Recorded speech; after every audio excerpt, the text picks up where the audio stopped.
Hello student, Ram रतन study YouTube channel में आपका स्वागत है। हम मैथ के सवालों में लाभ और हानि के सवालों को हल कर रहे हैं और पिछली वीडियो में हमने 74 तक प्रश्नों को हल किया है। आज हम 75 नंबर का प्रश्न हल करेंगे और इन प्रश्नों का जो करने का तरीका है या इनको जल्दी कैसे सॉल्व करें, इनका कॉन्सेप्ट क्या है, इसकी ट्रिक क्या है, या इस तरह से कोई सा भी कैसे भी क्वेश्चन घुमा करके पूछ लिया जाए उसको हम जल्दी कैसे सॉल्व करें, या इस तरह के कई तरह के प्रश्न बना करके वो दे सकता है। ठीक है, तो उन प्रश्नों को हम बिल्कुल सही तरह से कैसे सॉल्व करें वो देखेंगे।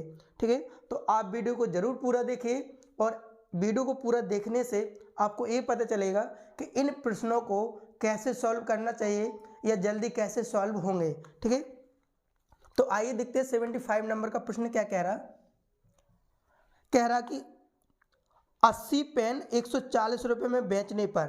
अब हमारी बातों को सुनो यहाँ पर कि चाहे एक वस्तु का चाहे वो आपका सीपी हो और चाहे वो एसपी हो, जब हमें एक वस्तु का सीपी या एसपी निकालते हैं तो रुपए हमेशा कहाँ आते हैं? ऊपर आते हैं।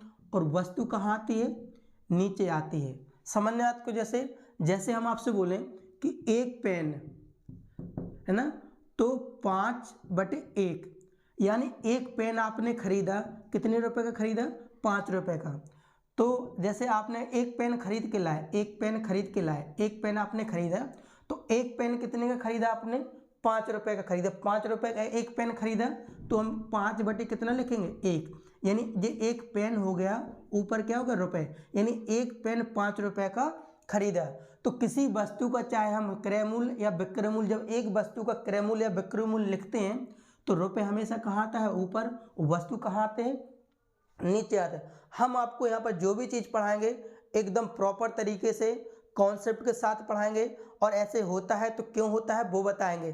ठीक है ना, यहाँ कोई जल्दी नहीं बताएंगे, बहुत आराम से अच्छी तरह से बताएंगे ताकि आपको हर तरह के प्रश्न आप सॉल्व कर सको।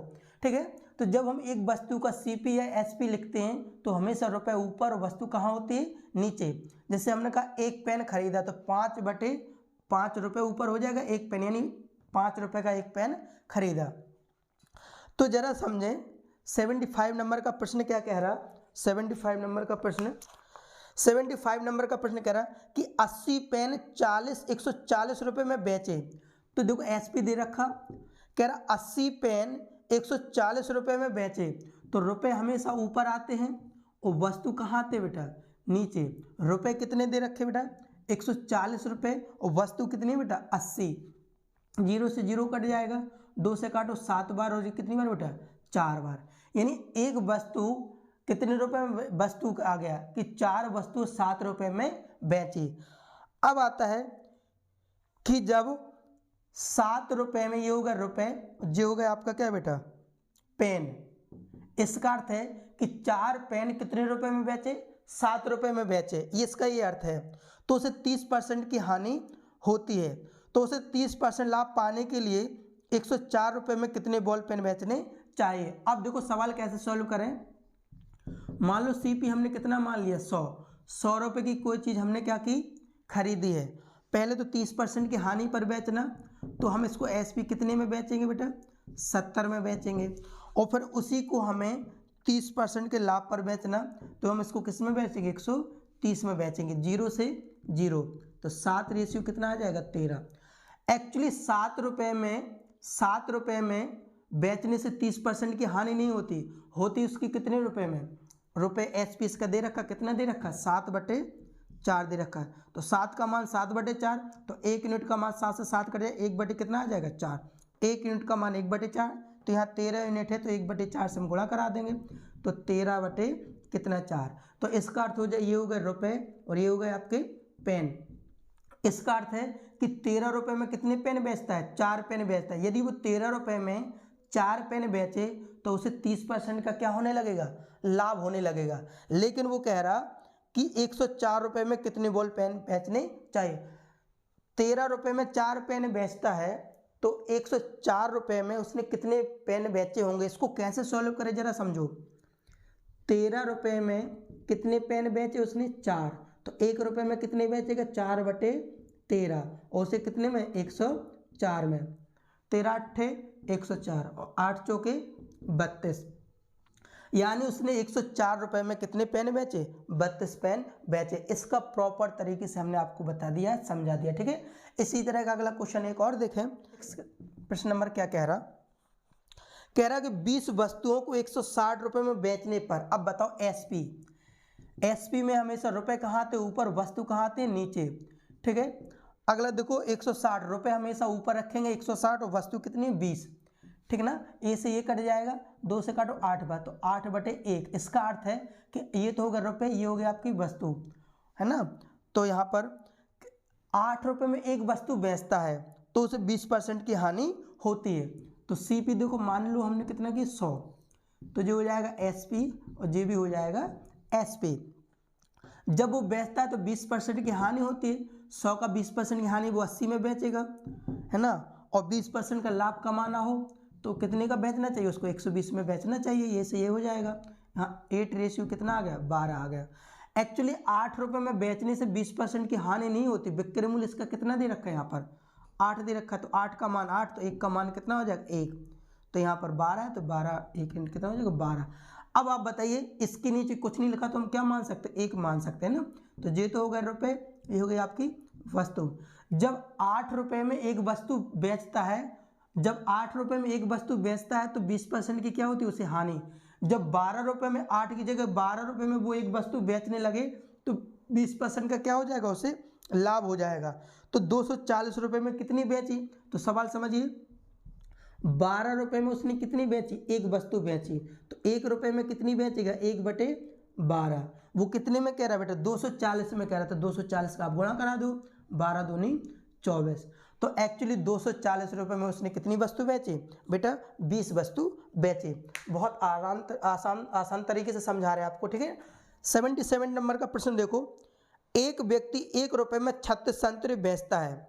तो अब यहाँ पर देखो SP कितना देगा, कह रहा 1 रुपये में 36 संतरे बेचता है, तो विक्रय मूल्य रुपये हमेशा कहाँ था, ऊपर, वस्तु कहाँ आती बेटा, नीचे। तो 1 रुपये तो ऊपर हो गया, वस्तु कितनी बेटा, 36, ठीक है। तो 4% की हानि होती है, तो CP माना हमने कितना माना बेटा, 100, SP और JB SP। यहाँ 4% की हानि होती है, 100 की चीज़ 4% हानि में बेचेगा, 96 में बेचेगा। और वो कह रहा कि अब 8% का लाभ कमाना है, तो कितने में बेचे, 108 में बेचेगा वो, ठीक है ना। तो वह 8% लाभ कमाने के लिए 1 रुपये में कितने संतरे बेचे। यहाँ से देखो जरा 12 अट्ठे 96 और 12 नम्मा 108, ठीक है। तो एक्चुअली 8 रुपये में बेचने से 4% की हानि नहीं होती। सवाल में कितना दे रखा, 1 रुपये में कितना, 36। यहाँ पर SP 8 है और 8 नहीं दे रखा, SP कितना दे रखा, 1/36। तो 8 का मान 1/36, तो 1 यूनिट बराबर कितना, 1/36 इंटू जे, यहाँ कहाँ चला जाएगा, नीचे आ जाएगा। 1 यूनिट का मान आ जाएगा 1/36 इंटू 8, तो यहाँ 9 यूनिट है।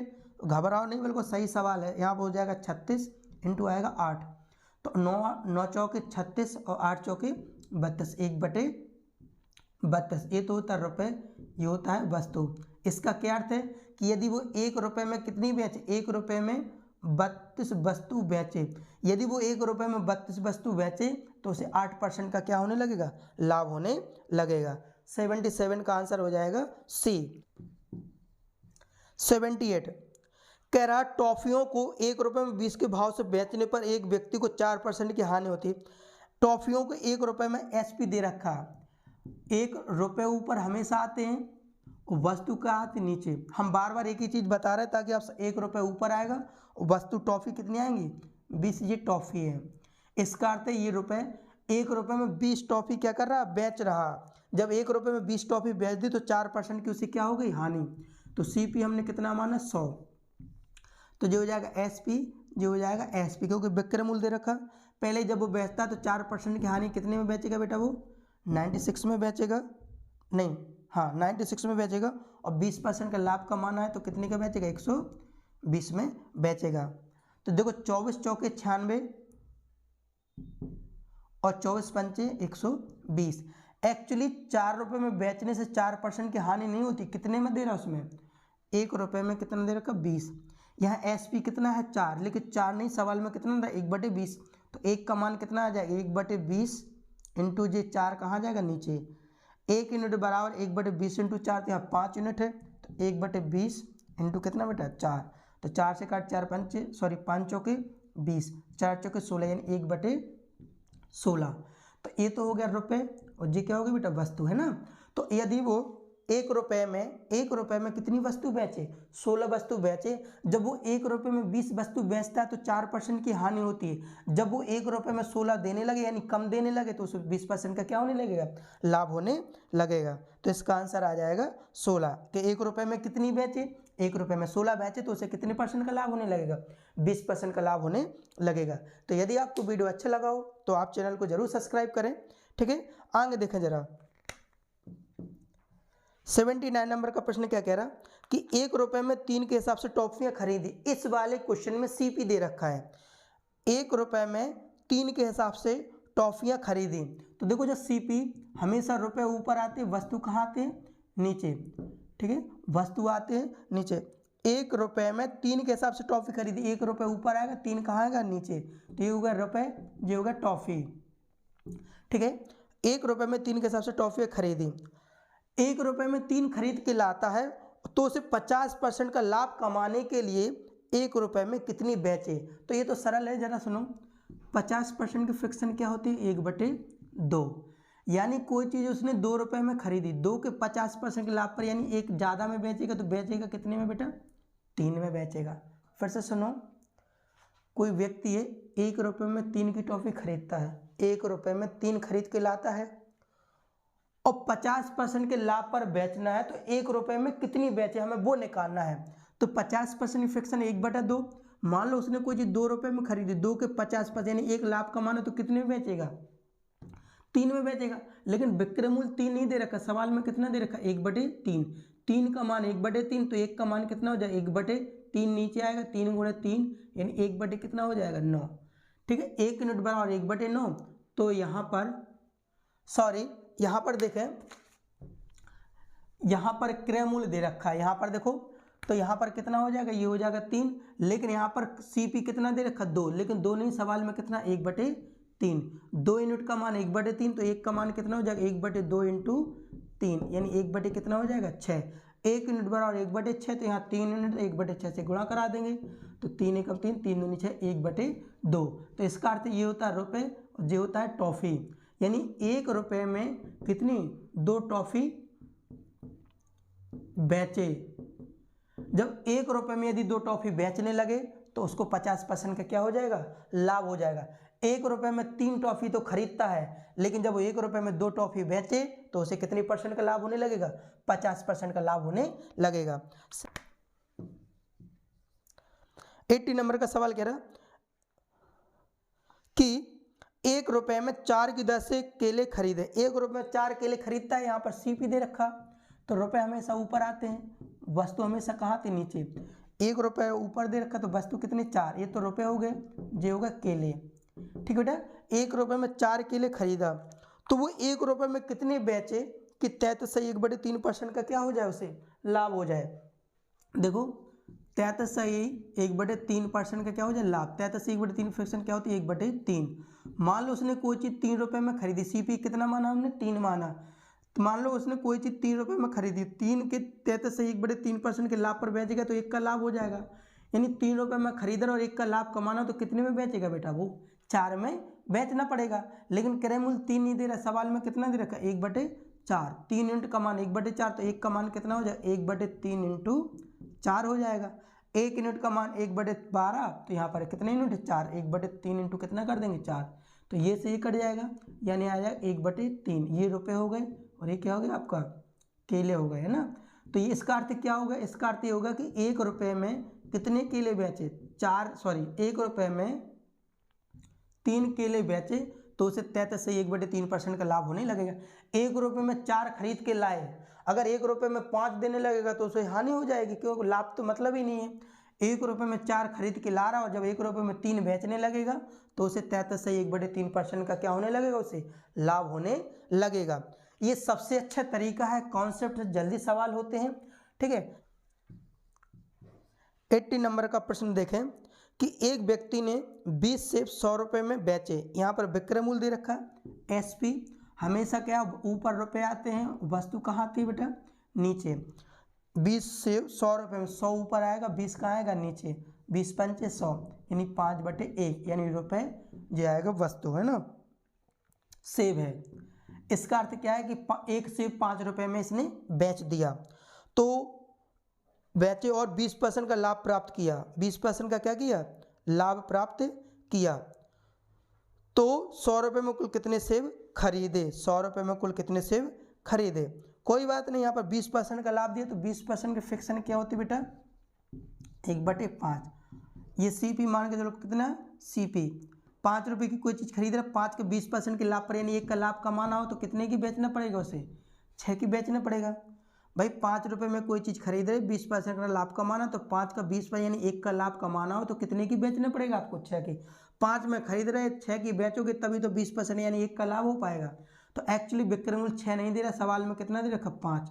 तो 6 का मान 5 है तो 1 का मान कितना हो जाएगा, 5/6। 1 यूनिट बराबर 5/6, तो यहाँ पर कितना यूनिट, 5, तो 5/6 गुणा करा देंगे, 25/6। ये तो होगा आपके क्या, सेब होगा, ये नीचे सेब, ऊपर क्या होगा, रुपए।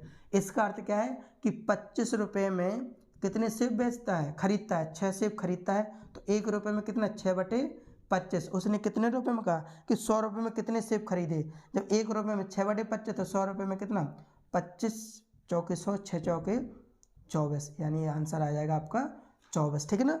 तो यहाँ पर आ जाएगा कि 100 रुपये में उसने कितने सेब खरीदे, 24 सेब खरीदे। तो इसी तरह के प्रश्नों को देखने के लिए आप हमारे चैनल को जरूर सब्सक्राइब करें। यदि आप न्यू हो तो आप हमें कमेंट करके ज़रूर बताएं कि आपको वीडियो कैसा लगा। मिलते हैं नेक्स्ट वीडियो में।